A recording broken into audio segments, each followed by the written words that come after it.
Flat તો લઈ લીધો, પણ ભૂકંપ આવે ત્યારે તમારી બિલ્ડિંગ સેફ છે કે નહીં?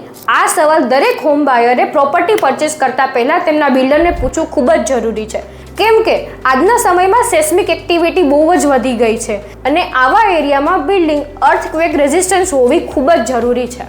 જ્યારે તમે નવી પ્રોપર્ટી પરચેસ કરવા જાઓ છો ત્યારે તેનું સ્ટ્રક્ચર જે છે એ આરસીસી ફ્રેમ બેઝ છે કે નહીં એ જાણવું ખૂબ જ જરૂરી હોય છે.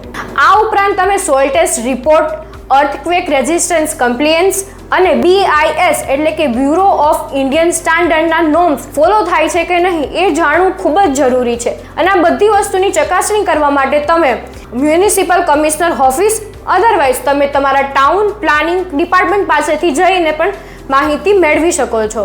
અને જો તમે અંડર કન્સ્ટ્રક્શન પ્રોજેક્ટ જોઈ રહ્યા છો તો તમારે તમારા એન્જિનિયર પાસેથી સ્ટ્રક્ચરનો પ્લાન જાણી લેવો ખૂબ જ જરૂરી છે. એટલે કે પ્રોપર્ટીના ફ્લોર પ્લાન કરતાં અને એની એમ્યુનિટીઝ કરતાં પણ એ જાણવું ખૂબ જ જરૂરી છે કે તમારું સ્ટ્રક્ચર કેટલું સ્ટ્રોંગ છે. તો રિયલ એસ્ટેટને લગતી આવી જ માહિતી કે નોલેજ મેળવવા માટે બ્લેક ઓક રિયાલિટીને ફોલો કરવાનું ના ભૂલતા.